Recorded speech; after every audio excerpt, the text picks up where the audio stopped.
Bonjour à tous, moi c'est Mathieu Blanchet, et vous êtes sur une chaîne dédiée à tous ceux qui veulent mieux connaître, entretenir et comprendre leur voiture. Que vous soyez passionné ou simplement curieux, ici vous trouverez des conseils concrets, des explications claires et des astuces pour rouler en toute sérénité. N'oubliez pas de liker la vidéo, de vous abonner et surtout, regardez jusqu'à la fin, chaque minute peut vous éviter bien des galères. Tombé sur Paris, 1956. Sur les pavés encore humides, une odeur de charbon froid et de soupe renversée flotte entre les immeubles. Un homme en bleu de travail marche vite, le col relevé, parce qu'il a honte. Dans sa poche, il serre un ticket de rationnement périmé, souvenir d'un pays qui a faim, même quand il sourit. Il arrive devant une vitrine éclairée, et là, derrière la vitre impeccable, une petite berline attend comme un fruit trop mûr. Ronde, propre, presque insolente. Il s'approche et voit son reflet. Son visage est creusé, ses mains sont noires de graisse, et pourtant, dans ses yeux, il y a cette lueur qui dégoûte un peu. L'envie, pas une envie noble, une envie animale, presque sale. L'envie d'avoir, enfin, une place à lui dans le monde, parce que cette voiture n'est pas seulement une voiture, elle est une promesse. Et les promesses, surtout après une guerre, peuvent être magnifiques ou dangereuses.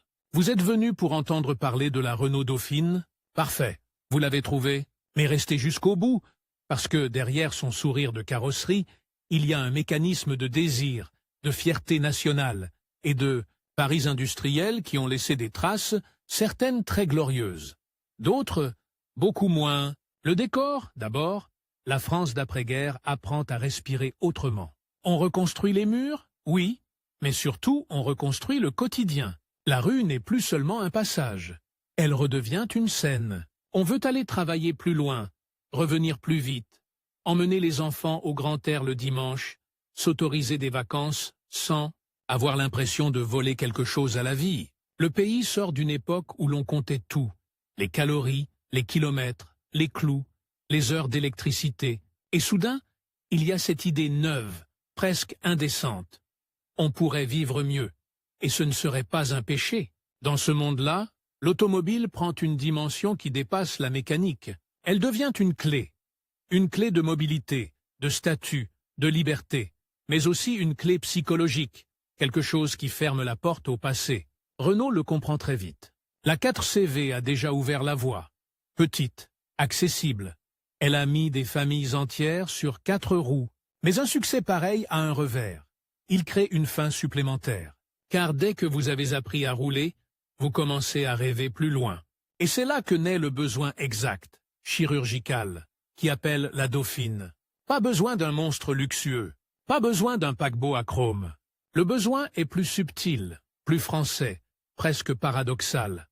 Une voiture qui reste populaire, mais qui donne le sentiment d'être montée d'un cran. Une voiture qui ne trahit pas l'économie familiale, mais qui offre un peu plus de place, un peu plus de tenue, un peu plus de présence, quelque chose qui dit « je ne suis plus un débutant de la vie ». Renault se retrouve alors face à une équation tendue comme un câble. D'un côté, la 4CV est encore désirée, encore commandée, encore rentable. On ne remplace pas une star au sommet de sa popularité sans risquer de se brûler. De l'autre, si Renault n'anticipe pas, d'autres le feront. La France automobile des années 50, c'est un ring où les coups sont feutrés mais réels. On ne se bat pas seulement sur la puissance, on se bat sur l'accessibilité, sur la consommation, sur la fiabilité, sur la capacité à faire croire à une famille qu'elle a fait le bon choix. Les marques rivales comprennent une chose simple. L'acheteur français n'achète pas une voiture, il achète une justification.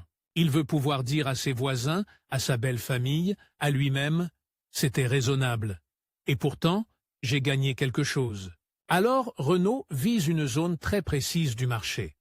Les nouveaux automobilistes, oui, mais surtout ceux qui viennent juste après. Ceux qui ont déjà goûté à la route, qui savent ce que c'est que de doubler un camion un jour de pluie, qui ont déjà râlé contre un coffre trop petit, qui ont déjà eu cette scène humiliante, la valise de la tante qui ne rentre pas, et tout le monde qui vous regarde.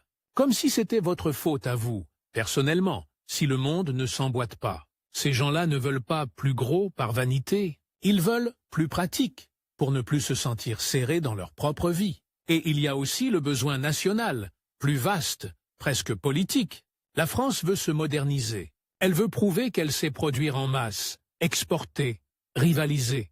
Une voiture populaire française qui ne reste pas cantonnée aux frontières. Voilà une idée qui flatte l'orgueil collectif. On n'exporte pas seulement un objet. On exporte un style, une méthode, un symbole. Dans les cafés, on parle de reconstruction. Dans les usines, on parle de productivité. Et dans les bureaux, on parle déjà d'un mot qui fait briller les yeux. Monde. Une Renault mondiale, accessible, charmante, fabriquée en grand nombre. C'est presque une revanche douce sur les années où l'on manquait de tout. Mais attention, pour devenir mondiale, une voiture doit d'abord gagner la guerre la plus difficile, celle du quotidien. Elle doit survivre aux mains qui ne la ménagent pas, aux démarrages brutaux, aux routes abîmées, aux hivers humides qui rongent le métal, aux étés où la chaleur transforme l'habitacle en boîte à sardines tièdes. Elle doit survivre aux pères pressés, à la mère qui charge trop, aux enfants qui vomissent sur la banquette arrière. La voiture populaire n'est pas un objet de musée. C'est un animal domestique, et parfois un animal de ferme. Et c'est justement là que se cache une forme de dégoût, un arrière-goût qui rend l'histoire plus vraie. Parce que la voiture populaire, celle qui libère, est aussi celle qui rend dépendant. Elle vous donne de l'autonomie, mais elle vous impose ses caprices, ses dépenses, ses pannes. Elle vous promet la route, puis elle vous réclame des sacrifices en huile, en pneus, en air, en temps. Dans les années 50, posséder une voiture, c'est parfois échanger une partie de sa tranquillité contre une part de dignité. On veut la liberté, mais on accepte la servitude de l'entretien. Et la Dauphine va s'inscrire exactement dans ce pacte. Pourquoi Dauphine, d'ailleurs? Rien que le nom sonne comme un conte de palais, comme une héritière. Une dauphine, c'est la princesse, la promesse du trône. Et ce choix n'est pas innocent. Renault a besoin d'une symbolique simple, immédiatement compréhensible. Cette voiture n'est pas une rupture brutale, c'est une succession. Elle arrive après la 4CV comme une héritière, arrive après un règne aimé. Elle doit rassurer les fidèles et intriguer les curieux. Elle doit être familière, mais donner l'impression d'une montée en gamme, d'une élégance accessible. C'est un nom qui caresse l'oreille, et qui, en même temps, porte une ambition presque arrogante. Nous sommes prêts pour la suite. La suite, justement, c'est un pays qui change de rythme. Les distances se rétrécissent, les banlieues s'étendent, les trajets domicile-travail deviennent des habitudes, la route n'est plus l'aventure rare. Elle devient une routine, et la routine a ses exigences. On ne veut pas seulement une voiture qui roule. On veut une voiture qui roule tous les jours, dans toutes les humeurs, sans vous humilier. L'humiliation automobile est un thème sous-estimé. Et pourtant, qui n'a pas vu quelqu'un pousser sa voiture au milieu de la rue, rouge, de honte, pendant que les autres passent et regardent. Dans les années 50, cette scène est fréquente, on veut en sortir. On veut un objet qui ne vous trahit pas au moment le plus public. Il y a aussi une pression de confort. La France se remet à rêver d'élégance, même à petite échelle. Pas l'élégance des salons dorés, mais celle de la vie ordinaire. Une sellerie un peu plus douce, des vitres qui ferment mieux, une suspension moins punitive.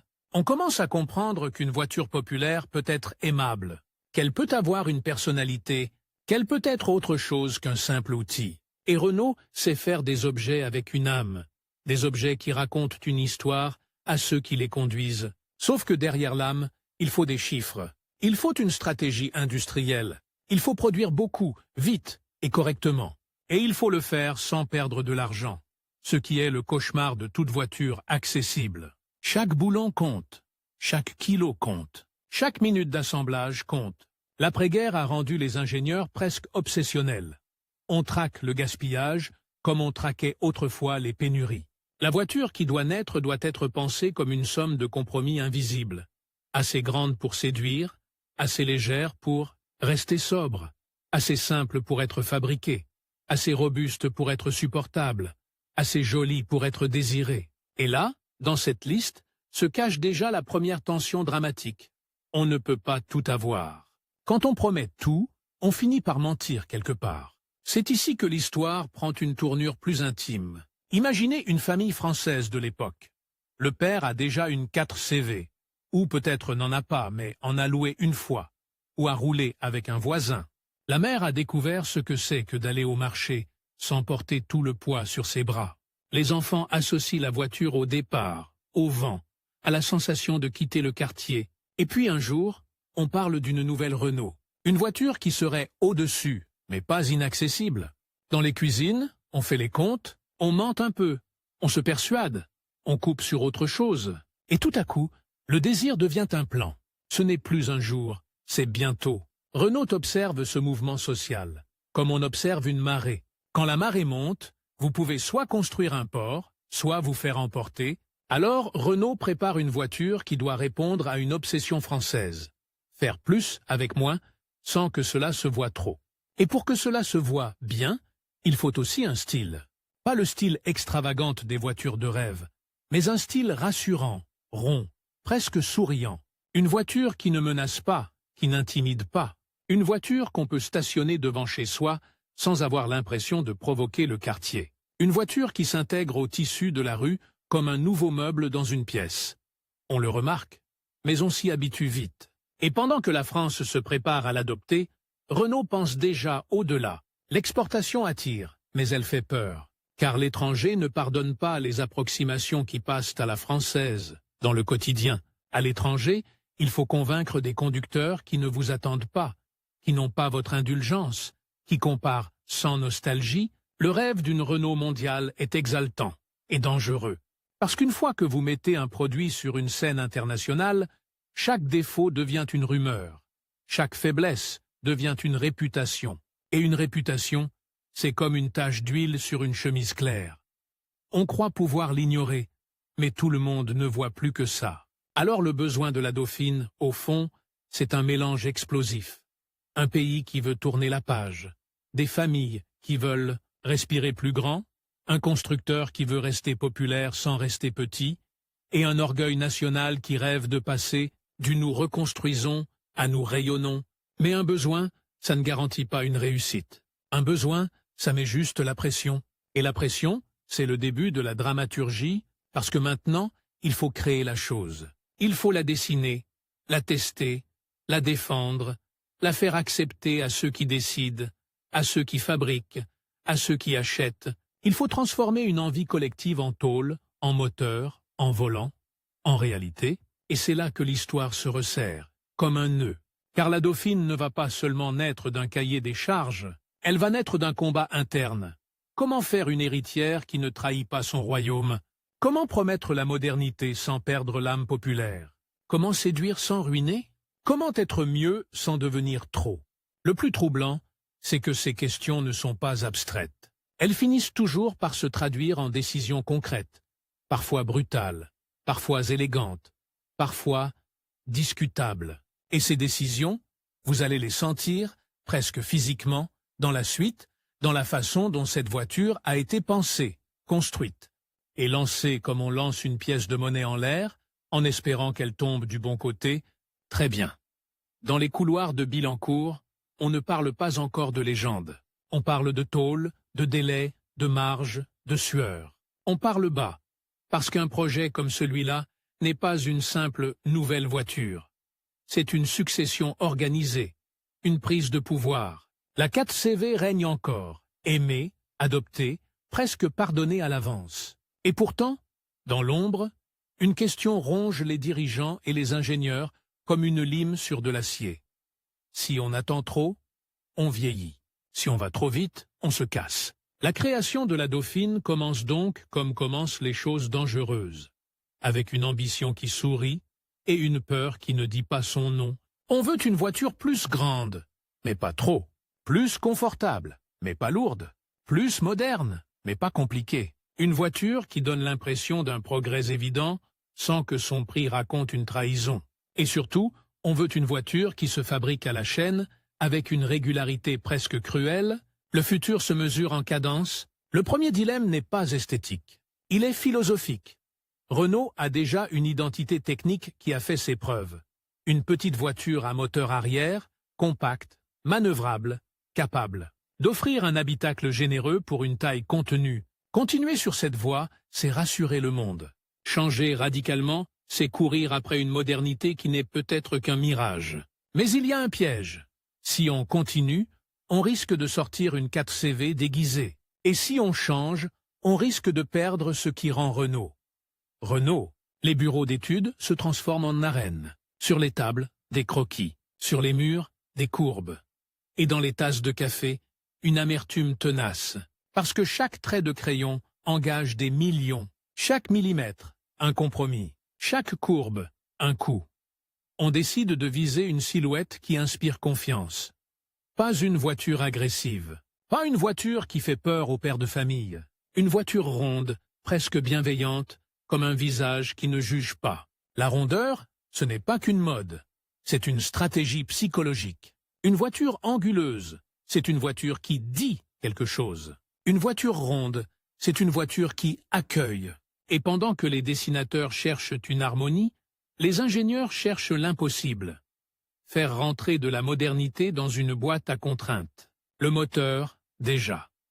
Il doit être assez nerveux pour donner le sentiment d'un saut en avant, mais assez sobre pour ne pas ruiner la promesse populaire. Il doit pouvoir tourner dans les mains d'un conducteur qui ne respecte pas toujours les règles, d'un conducteur qui change l'huile, en retard, d'un conducteur qui croit qu'un bruit étrange va passer.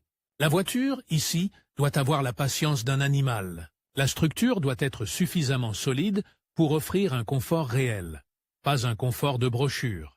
Parce qu'une fois que les routes deviennent la routine, les corps commencent à protester, le dos, les genoux, la fatigue, une suspension trop sèche. C'est une voiture qui vieillit son conducteur. Et ça, le marché le ressent, même sans chiffres. Mais fabriquer mieux, c'est souvent fabriquer plus complexe. Et plus complexe, c'est plus cher. Alors l'équipe doit faire ce que font les bons ingénieurs quand ils n'ont pas le droit à l'excès. Ils deviennent inventifs dans les zones invisibles. C'est là que la Dauphine commence à prendre une âme propre, non pas une âme romantique, une âme de machine pensée pour la vraie vie. On privilégie l'espace utile. On travaille la répartition intérieure. On cherche à donner l'impression d'un habitacle plus cossu, plus adulte, parce que c'est ça le secret. La Dauphine doit donner au conducteur l'impression qu'il a grandi. Les prototypes naissent comme des enfants un peu monstrueux, toujours trop lourds au début, trop bruyants, trop fragiles, trop chers. On les fait rouler, on les casse, on recommence. Les essais ne sont pas une promenade, ce sont des interrogatoires. On pousse la mécanique jusqu'à ce qu'elle avoue où elle ment. Et parfois, la vérité est dégoûtante, parce que la mécanique, quand elle souffre, elle produit des odeurs. L'huile chaude, le métal frotté, la garniture qui brûle, une voiture qui échoue à l'essai. Ce n'est pas seulement des chiffres dans un rapport, c'est un bruit de ferraille, un nuage de vapeur, un silence tendu autour du capot ouvert. C'est un ingénieur qui se penche, écoute, et comprend qu'il va devoir expliquer l'inexplicable à des gens qui ne veulent pas entendre. Le planning, lui, n'a aucune pitié. On n'a pas le luxe de prendre son temps. Le marché avance, la concurrence avance, la société change. Et pendant ce temps, à l'usine, chaque minute est un couteau. La Dauphine doit être industrialisable. Et industrialisable ne veut pas dire possible. Ça veut dire répétable. Une voiture qui sort bien une fois n'intéresse personne. Il en faut des milliers identiques, et chaque différence est un futur scandale. C'est ici que surgit un twist discret, mais fondamental. Dans ce type de projet, la voiture n'est pas seulement conçue par des ingénieurs, elle est aussi conçue par la chaîne de production. Ce que la chaîne ne peut pas faire facilement, la voiture n'a pas le droit de demander. La Dauphine doit donc être pensée comme une chorégraphie industrielle, les points de soudure, l'accès aux pièces, les réglages. Tout doit être optimisé. Dans les réunions, on voit deux mondes se regarder avec méfiance, le monde des idées, qui veut la perfection, le monde de la production, qui veut la stabilité. Entre les deux, une tension permanente. Si on simplifie trop, on sort une voiture banale. Si on complexifie trop, on sort une voiture impossible à produire correctement. Et Renault veut plus qu'une voiture correcte. Renault veut une icône populaire. Alors on fait des choix. Et ces choix laissent des empreintes. L'une des décisions les plus structurantes, c'est de conserver une architecture qui privilégie la compacité et l'espace intérieur, mais qui exige une mise au point fine pour rester saine sur la route. C'est un pari technique et commercial. Sur le papier, c'est brillant. une voiture courte dehors, habitable dedans. Dans la réalité, c'est une voiture qui doit être éduquée par ses réglages, comme un jeune chien qui tire sur la laisse. Si on se trompe, elle peut surprendre. Si on réussit, elle devient facile, légère, presque joueuse. Et ce caractère joueur, Renault le veut, mais sans l'avouer trop fort. Parce qu'une voiture populaire ne doit pas ressembler à un jouet. Elle doit ressembler à une responsabilité. Pendant ce temps, le style extérieur se précise. On polit les lignes. On choisit ce qui fera sourire, ce qui fera sérieux. On pense à la manière dont la lumière glissera sur les ailes. On pense au moment où le client la verra pour la première fois. Peut-être dans une vitrine, peut-être sur un salon, peut-être garé, devant la maison d'un voisin. L'automobile, c'est de la mécanique, oui, mais c'est aussi un théâtre de jalousie. Il y a une scène, imaginaire mais vraie, qui guide ses décisions. Un dimanche, un homme s'arrête devant une Dauphine, pose la main sur la carrosserie et se dit « ça, je peux le faire ». Pas « je peux l'acheter ». Je peux devenir quelqu'un qui conduit ça. C'est ce moment-là que les concepteurs poursuivent, mais tout projet ambitieux a son point de rupture. Et la Dauphine en a un, l'écart entre ce qu'on veut promettre et ce qu'on peut garantir. Plus la date de lancement approche, plus les compromis deviennent nerveux. On coupe ici, on renforce là, on change une pièce pour en sauver 3. On négocie une tolérance. Et dans ce genre de négociation, il y a toujours un risque moral. On finit par croire que ça passera. Le danger, ce n'est pas de faire un compromis. Le danger, c'est de faire un compromis sans en mesurer le prix symbolique. Car une voiture populaire vit ou meurt sur la confiance. Renault sait aussi qu'il ne suffit pas de concevoir la Dauphine. Il faut la mettre en scène. Le lancement doit être un événement, pas une simple annonce. La marque a compris que l'automobile est devenue un objet de désir collectif, un objet qui se raconte, et à mesure que la voiture se précise, l'histoire qu'on raconte autour d'elle se précise aussi. On veut une voiture qui incarne la France moderne, pas la France arrogante. La France pratique, ingénieuse, accessible. Une France qui n'a pas besoin de crier pour être respectée. Et pendant que cette histoire se construit, un autre twist apparaît, plus silencieux, plus ironique. La Dauphine est pensée comme une héritière. Mais une héritière peut aussi devenir une rivale. Car si elle est trop réussie, elle cannibalise la 4CV. Si elle ne l'est pas assez, elle déçoit ceux qui attendaient plus. C'est une danse au-dessus d'un précipice. Les essais continuent. On accumule des kilomètres. On traque les vibrations. On surveille les températures. On écoute les bruits comme on écoute des mensonges. Il y a un moment, dans les projets automobiles, où l'on cesse de chercher le meilleur et où l'on cherche le fiable. Parce qu'à l'approche du lancement, l'objectif se transforme. Ce n'est plus une voiture idéale qu'on fabrique. C'est une voiture répétable. Et cette transformation est brutalement humaine. Elle fatigue. Elle use, elle fait naître des conflits. Dans les ateliers, on sent parfois la tension comme une électricité, des hommes qui ne se parlent plus qu'avec les yeux, des chefs qui exigent, des ouvriers qui subissent, des ingénieurs qui s'énervent parce que la théorie ne se plie pas au réel. La voiture, au fond, devient un champ de bataille sociale miniature, et c'est là qu'elle devient vraiment un produit de son époque. Elle porte en elle les ambitions, mais aussi les fractures. La Dauphine arrive alors à un point où elle est prête. Ce mot qui ment un peu, toujours. Prête à être produite, prête à être vendue, prête à être jugée, mais surtout, prête à quitter les mains de ceux qui l'ont conçue. Et c'est une séparation dangereuse, parce que tant qu'une voiture est un prototype, elle appartient à ses créateurs. Ils peuvent l'excuser, l'ajuster, la comprendre. Dès qu'elle est sur la route, elle appartient aux autres. Et les autres ne pardonnent pas ce qu'ils ne comprennent pas. Ils ne savent pas ce que vous avez sacrifié. Ils ne voient pas les nuits blanches.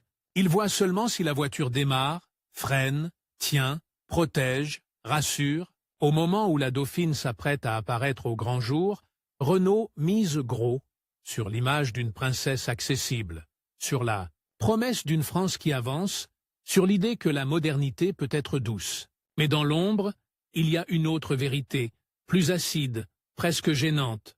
La modernité, souvent, se paye avec les problèmes des premiers clients. Le lancement d'un modèle, c'est parfois une expérience grandeur nature. Et ceux qui achètent tôt deviennent, malgré eux, les derniers testeurs, et voilà le nœud dramatique que la dauphine porte dans son ventre au moment de naître. Elle doit être aimée immédiatement, massivement, durablement. Elle doit devenir une évidence. Sinon, elle ne sera pas une héritière. Elle sera une erreur. Alors quand elle arrive enfin, quand les affiches, les discours, les vitrines s'alignent, la question n'est plus « qu'est-ce qu'on a construit ?» La question devient « qu'est-ce que le public va croire qu'on a construit ?» Et cette croyance-là, c'est elle qui fait les icônes ou les cauchemars. Parce que la dauphine ne va pas simplement être achetée, elle va être vécue. Et parfois, une voiture vécue devient plus grande que la voiture conçue. Alors elle apparaît, pas comme un rugissement, plutôt comme un sourire qu'on n'avait pas vu venir. Dans les vitrines, sur les affiches, dans les conversations qui glissent d'une table de bistrot à l'autre, la dauphine. Le nom circule avec une facilité presque insolente. On le prononce comme on prononce une promesse simple, un futur accessible. On s'en sert pour se projeter. Quand on aura la dauphine, avec la dauphine, on ira. Et déjà, quelque chose se passe. Ce n'est plus uniquement Renault qui vend une voiture. C'est la société qui se raconte une histoire autour d'elle. Au début, le marché fait ce qu'il fait toujours quand il sent l'espoir. Il s'emballe. Il y a un élan, une curiosité, cette excitation collective qui ressemble à une salle de cinéma juste avant que la lumière s'éteigne. La dauphine est vue comme le pas suivant, la montée en gamme raisonnable, la voiture de ceux qui s'en sortent. Elle n'est pas un luxe scandaleux, elle est un luxe tolérable, un luxe qui peut se justifier sans rougir. Et ce n'est pas anodin. Dans la France de l'époque, rougir est encore une monnaie sociale. On rougit d'avoir trop, on rougit d'avoir l'air d'étaler. On veut le confort, mais on veut rester moralement du bon côté. La dauphine, par sa forme ronde, par son nom presque royal mais pas ostentatoire, par son positionnement populaire, offre une échappatoire. On peut se faire plaisir sans passer pour un provocateur. Renault, de son côté, met en scène la nouveauté comme un rite. On ne présente pas la voiture, on la dévoile. On crée l'instant où des regards se croisent, où un père serre un peu plus fort le bras de son fils, où une mère se penche pour voir l'habitacle, où un jeune homme se dit « si je conduis ça, je serai quelqu'un ». C'est du théâtre industriel, du désir emballé dans de la tôle. Et très vite, la dauphine sort des vitrines, elle envahit les rues. Elle devient visible. Et quand une voiture devient visible, elle devient mesurable socialement. On commence à compter qui en a une, qui en veut une, qui dit qu'il n'en veut pas, mais ment, parce que l'automobile, c'est aussi une hiérarchie silencieuse, puis vient la vraie vie. Et la vraie vie est toujours le moment où les beaux discours prennent une gifle. Le quotidien des propriétaires de dauphines commence souvent par une petite cérémonie. Le premier trajet, la première odeur de neuf, la première fois qu'on ferme la portière et qu'on entend ce clac qui semble dire « tu es chez toi ?» On s'habitue à la position de conduite, au volant, à la visibilité. On apprend la voiture comme on apprend une personne. Ses réponses, ses hésitations, ses petites manies. Et là, la dauphine montre son charme, parce qu'elle est légère, facile à prendre en main, prête à se glisser dans la ville, à rendre la circulation moins hostile. Elle devient la complice des familles, elle transporte les enfants, elle avale les courses. Elle se gare dans des endroits improbables. Elle prend la route vers la campagne, avec des paniers, des couvertures, des bouteilles. Dans les week-ends, elle devient un vaisseau de vacances modeste. Elle transforme des distances qui semblaient énormes en trajets possibles. Elle offre des dimanches. Et c'est là que sa célébrité s'enracine. Une voiture devient culte quand elle se colle au souvenir. Pas quand elle gagne un concours. Quand elle est là dans les photos floues, dans les départs matinaux, dans les disputes sur l'itinéraire, dans les rires à l'arrière, quand elle est une scène où la vie a eu lieu. Mais un culte ne se construit pas seulement avec du bonheur. Un culte se construit aussi avec des blessures, car dès que la dauphine se multiplie, les récits se multiplient, et certains sont moins tendres. Dans les garages, dans les cours d'immeubles, dans les ateliers qui sentent l'essence et les chiffons sales, on commence à entendre des phrases qui grattent. Elle est bien, mais elle est charmante, sauf quand... Tu sais, moi, j'ai eu un souci. Le « mais » arrive comme une tache sur une chemise blanche, et ce « mais » est le moteur dramatique de sa légende, parce qu'il révèle une vérité universelle. la voiture populaire est jugée sans pitié. Le client n'a pas acheté un rêve, il a acheté une solution. Et si la solution faillit, la colère devient intime. Une panne ne vous vole pas seulement du temps, elle vous vole de la dignité. Elle vous expose. Imaginez la scène, encore et encore, à travers la France. Un matin froid, une clé tourne, un moteur hésite. Le propriétaire insiste, le moteur tousse. Un voisin passe et regarde, 2 secondes de trop et le propriétaire se sent stupide, comme si toute sa réussite se fissurait au son de ce raté mécanique. Il ouvre le capot. Il n'y comprend rien. Il a l'air vulnérable. Et l'automobile, qui devait être un symbole de maîtrise, devient un symbole d'impuissance. C'est dans ces moments-là que les voitures se forgent une réputation, bonne ou mauvaise. Pourtant, la Dauphine continue de séduire, parce qu'elle a quelque chose d'irrésistible.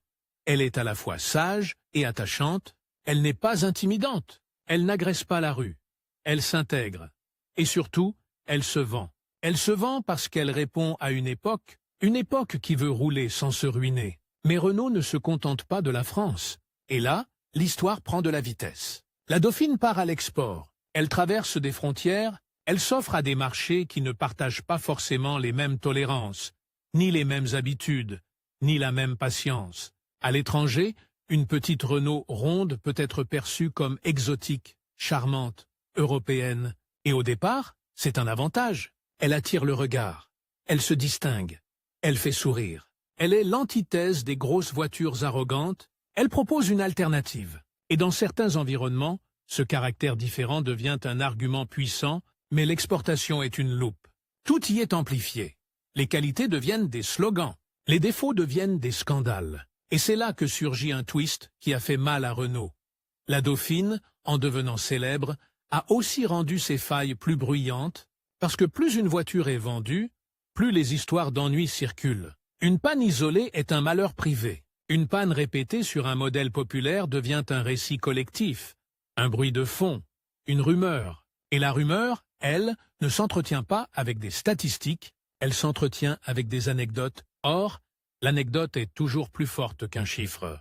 Une famille qui rentre tard, sous la pluie, avec des enfants épuisés, et la voiture qui refuse de démarrer, ça vaut 1000 brochures. Un conducteur qui glisse, qui se fait surprendre, qui raconte ensuite « Elle m'a échappé », ça imprime.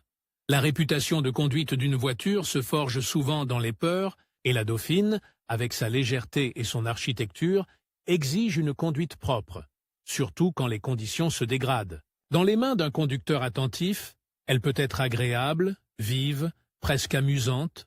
Dans les mains d'un conducteur brusque, elle peut devenir capricieuse. Et le marché populaire est rempli de conducteurs brusques, pas par bêtise, par fatigue, par habitude, par urgence. C'est là qu'on comprend pourquoi l'histoire de la Dauphine est si riche dramatiquement. Elle n'est pas seulement un objet, elle est une relation. Une relation entre une machine et des millions de gens qui n'ont pas tous le même rapport à la route.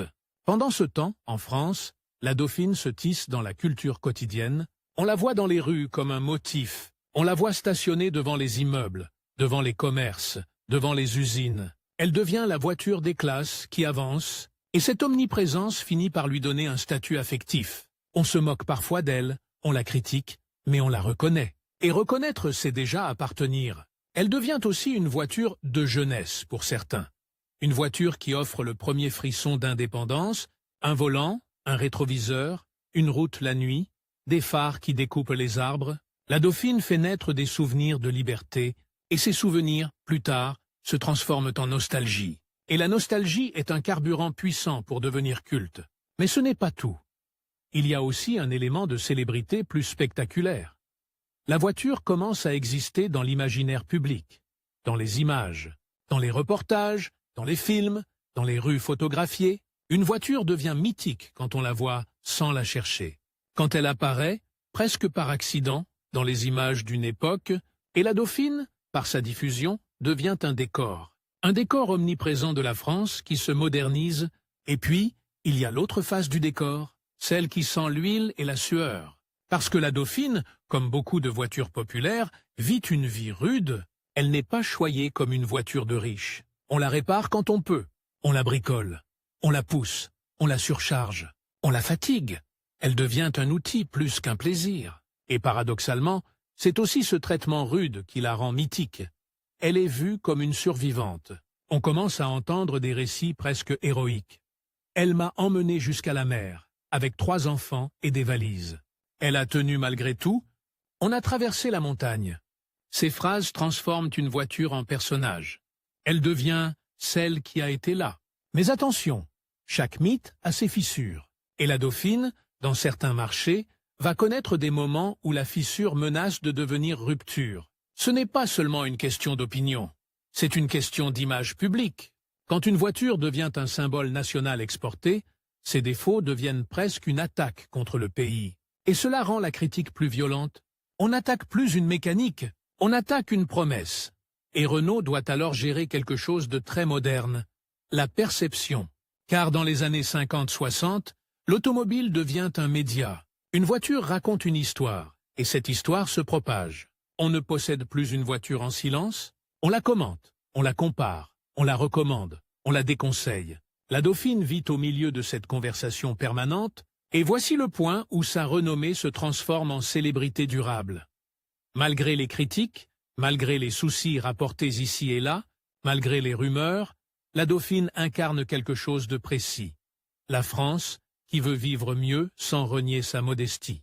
Elle est le visage rond de l'ascension sociale douce. Elle est la voiture qui a mis des gens sur la route quand la route était encore un privilège. Elle est la voiture qui a banalisé la mobilité. On peut lui reprocher des choses, mais on ne peut pas lui enlever son rôle de témoin. Elle est l'un des objets qui ont accompagné l'accélération de la vie quotidienne. Elle a participé à cette bascule où le pays est passé d'un monde local à un monde mobile. Et c'est là que le récit devient plus tendu, plus paradoxal. Parce que plus elle devient la voiture de tout le monde, plus elle perd son exclusivité. Et plus elle perd son exclusivité, plus certains la méprisent. Le mépris social est une mécanique cruelle. Ce qui est populaire finit par être considéré comme banal, donc méprisable. Or, pour devenir culte, il faut traverser cette vallée du mépris. La Dauphine y parvient d'une manière étrange. En devenant attachante, en restant dans les souvenirs, en restant présente dans les récits de famille, en restant, même dans ses défauts, une voiture qu'on reconnaît immédiatement. Et c'est là le twist final de cette partie. La célébrité de la Dauphine ne vient pas seulement de ses qualités objectives. Elle vient de son omniprésence émotionnelle. Elle a été aimée, critiquée, subie, réparée, perdue, regrettée.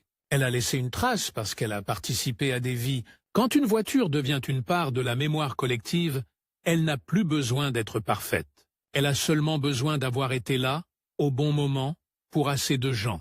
Et maintenant, il ne reste plus qu'une question.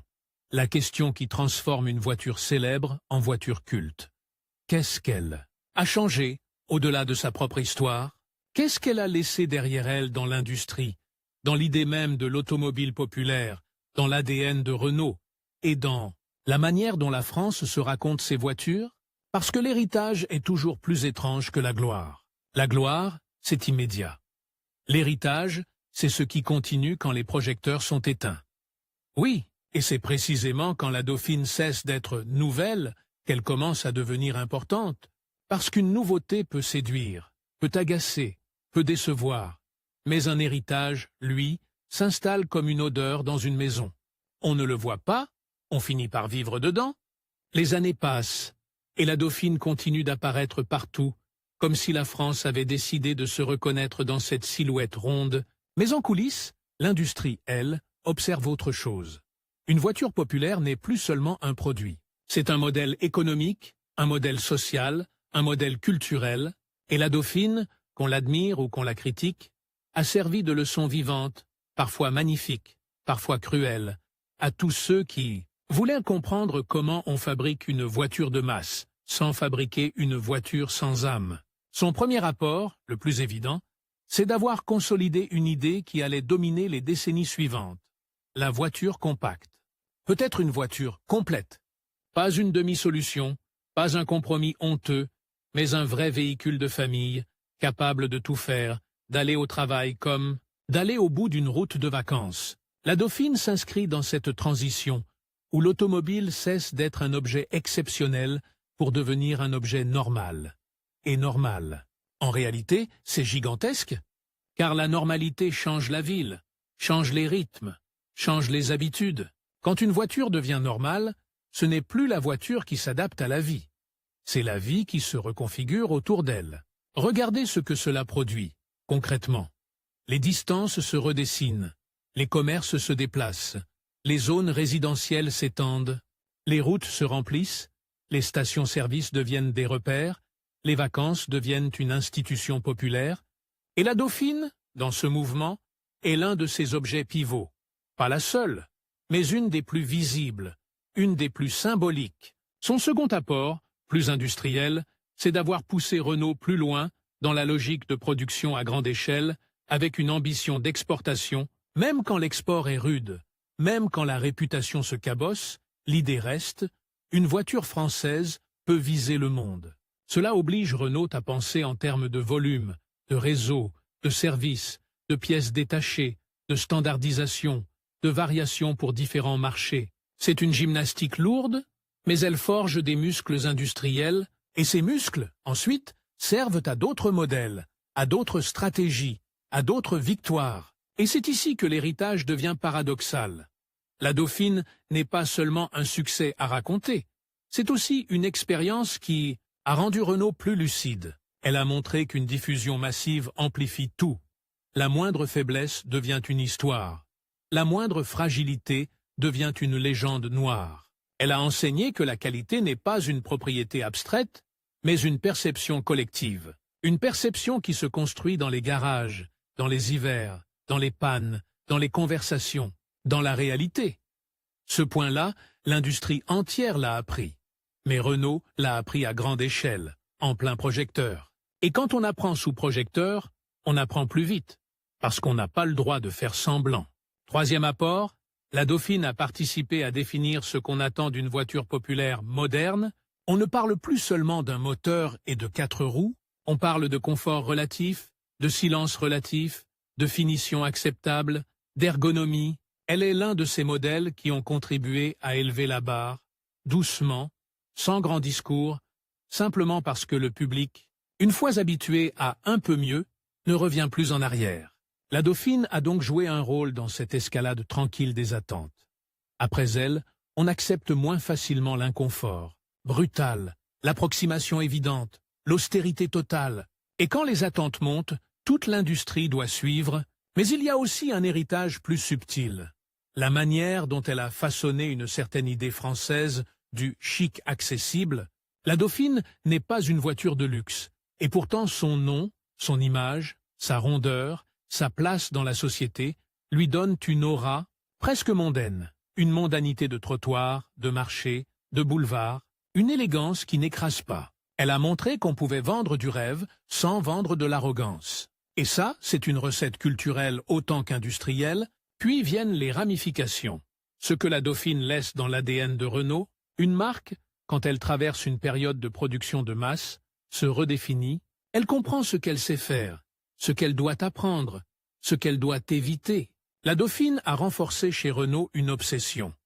Rendre la voiture accessible, mais désirable. Ce double objectif, démocratique et émotionnel, devient un fil rouge. Il se retrouve dans la manière dont Renault parle à son public, dans la manière dont elle imagine ses modèles suivants, dans l'équilibre constant entre pragmatisme et style, et si on regarde l'industrie plus largement, on voit un effet domino.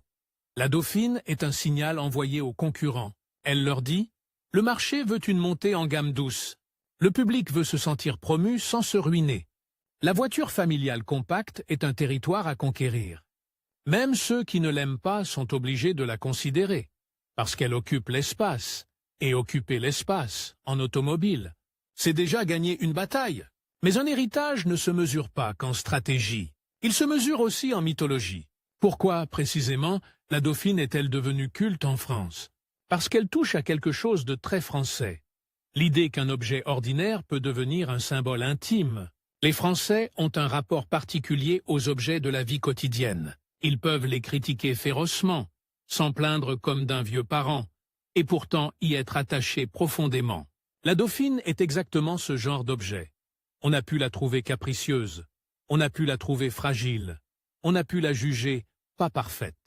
Mais on l'a vue partout, et quand on a vu partout le même objet, on finit par le confondre avec l'époque elle-même. Elle est devenue une sorte de capsule temporelle roulante.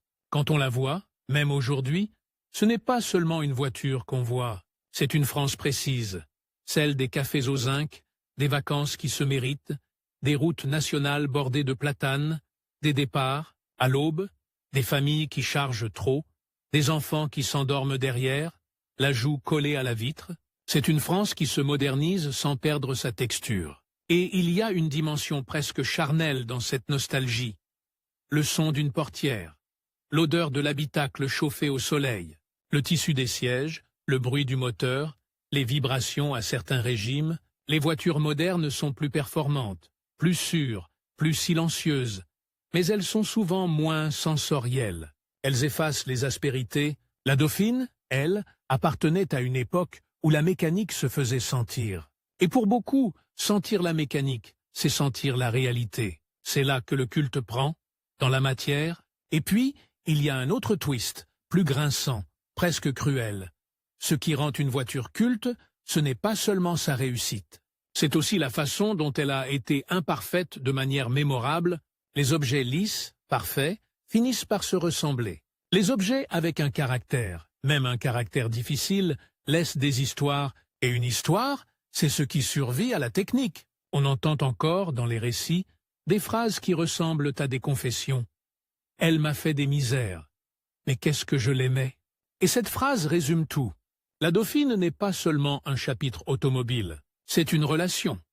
Dans l'univers des collectionneurs et des passionnés, cette relation se transforme en rituel. Restaurer une Dauphine, c'est restaurer un morceau de vie française. Ce n'est pas seulement remettre une voiture en état, c'est recréer une ambiance, des couleurs, des détails, une époque. Et c'est là que son héritage devient presque artistique. Elle n'est plus un outil, elle devient un objet patrimonial. Mais on ne doit pas oublier l'autre dimension, celle qui donne à l'histoire son relief. L'impact social qu'elle a eu, la Dauphine a participé à démocratiser l'idée même de partir. Partir loin, partir souvent, partir en famille. Elle a contribué à transformer la route en espace commun, et quand la route devient espace commun, elle transforme tout. Les villes s'adaptent, les campagnes se rapprochent, les habitudes se déplacent. L'automobile a ses côtés sombres, bien sûr, dépendance, pollution, transformation des paysages, mais dans le contexte de l'époque. Pour beaucoup, elle a signifié une ouverture. La Dauphine a été l'un des outils de cette ouverture. Et dans la mémoire collective, cette ouverture est vécue comme une conquête. On ne se souvient pas d'un tableau de chiffres. On se souvient de la première fois où l'on a vu la mer sans train. De la première fois où l'on a pu rentrer tard, sans dépendre d'horaire. Et de la première fois où l'on a emmené quelqu'un qu'on aimait sur une route de nuit. Voilà pourquoi elle est culte. Parce qu'elle a transporté des moments fondateurs de la France ordinaire, même sa période de fin, quand elle cesse d'être l'objet du désir brûlant et devient un véhicule parmi d'autres, participe à sa légende. Car c'est alors qu'elle s'enfonce dans la vie, qu'elle devient la seconde voiture, la voiture qu'on prête, la voiture qu'on laisse. Dehors, la voiture qu'on répare comme on peut, et cette phase, paradoxalement, la rapproche du peuple encore davantage. Elle devient humble, elle devient usée, elle devient réelle. Et la réalité, avec le temps, devient attendrissante. On a de la tendresse pour ce qui a servi. Et puis, il y a ce dernier phénomène, presque inévitable. Quand une époque s'éloigne, ces objets reviennent sous forme d'icônes. La Dauphine revient dans les rassemblements, dans les expositions, dans les photos, dans les souvenirs racontés. Elle revient comme un symbole de cette France où l'on croyait que le progrès était une ascension simple, où l'on croyait qu'une voiture pouvait suffire à changer une vie. Et même si aujourd'hui on sait que le progrès est plus complexe, l'illusion de l'époque reste touchante. La Dauphine porte cette illusion avec elle, comme un parfum ancien, et c'est peut-être là, au fond, l'héritage le plus puissant. Elle incarne une période où l'automobile était une promesse presque naïve, presque pure, une promesse de liberté à portée de main, une promesse de dignité, une promesse de mouvement. Mais toutes les promesses ont un prix, et c'est là que le récit se referme, non pas en morale, mais en vérité humaine. La Dauphine a donné à des millions de personnes la sensation d'avoir gagné du terrain sur la vie. Et elle leur a parfois repris ce terrain sous forme d'ennui, de caprice, d'heures perdues. Cette ambivalence est exactement ce qui la rend mémorable. Parce que la vie elle-même est ambivalente, alors, quand on demande « Pourquoi est-elle culte en France ?», la réponse n'est pas parce qu'elle était parfaite. La réponse, c'est parce qu'elle a été là au moment où la France voulait se réinventer et qu'elle a accepté, avec ses qualités et ses défauts, d'être le véhicule de cette réinvention. Elle a été une princesse populaire, une princesse qui s'est sali les mains, et c'est cette saleté-là, cette part de quotidien, de fatigue, de bruit, de réparation, de route, qui la rend plus vraie qu'un mythe lisse. La Dauphine n'est pas seulement un modèle produit entre 1956 et 1967. Elle est un morceau de France en mouvement, un morceau de mémoire qui roule encore, parfois, dans la tête des gens, même quand la voiture a disparu des rues. Et si vous écoutez bien, derrière le romantisme, vous entendrez le vrai battement de cœur de cette histoire. Le bruit d'un moteur modeste qui insiste. Qui veut démarrer? Qui veut continuer? Comme un pays qui, après avoir eu faim, après avoir eu peur, décide quand même de tourner la clé